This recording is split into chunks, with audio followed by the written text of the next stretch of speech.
Hi ಪ್ರಿಯ ಸ್ನೇಹಿತರೆ, 25/7/24 ಪ್ರಕಾರ ತುಂಗಭದ್ರಾ ಜಲಾಶಯದ ನೀರಿನ ಮಾಹಿತಿಯನ್ನು ತಿಳಿದುಕೊಳ್ಳೋಣ. ಈ ಪ್ರಕಾರ ತುಂಗಭದ್ರಾ ಜಲಾಶಯಕ್ಕೆ 75,777 ಕ್ಯೂಸೆಕ್ ನೀರು ಹರಿದು ಬಂದಿದೆ. ಒಳಹರಿವು ಹರಿದು ಬಂದಿದೆ. ತುಂಗಭದ್ರಾ ಜಲಾಶಯದ ಪ್ರಸ್ತುತ 101 ಟಿಎಂಸಿ ನೀರು ಸಂಗ್ರಹವಾಗಿದೆ. ತುಂಗಭದ್ರಾ ಜಲಾಶಯದ 28 ಗೇಟ್ಗಳ ಮುಖಾಂತರ 19,246 ಕ್ಯೂಸೆಕ್ ನೀರನ್ನು ಬಿಡಲಾಗಿದೆ.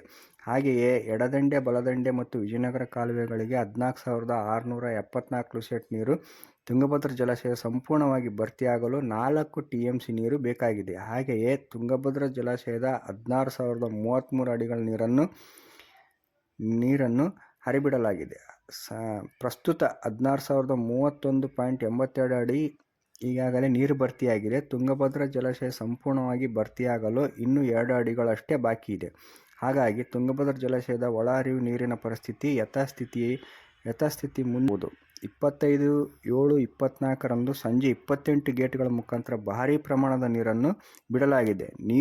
ಜಲಾಶಯದ ನೀರು ಬಿಟ್ಟಿರುವುದರಿಂದ ತುಂಗಭದ್ರಾ ನದಿ ಪಾತ್ರದ ಜನರಿಗೆ ಮಂದಹಾಸ ಮೂಡಲಾಗಿದೆ ಮತ್ತು ಇನ್ನು ತುಂಗಭದ್ರಾ ನದಿ ಪಾತ್ರದ ಜನರಿಗೆ ಎಚ್ಚರಿಕೆಯನ್ನು ಈ ಮುಖಾಂತರ ನೀಡಲಾಗಿದೆ. ತುಂಗಭದ್ರಾ ಆಡಳಿತ ಮಂಡಳಿ ತಿಳಿಸಿರುತ್ತದೆ. ಧನ್ಯವಾದಗಳೊಂದಿಗೆ ಮತ್ತೊಮ್ಮೆ ಭೇಟಿಯಾಗೋಣ.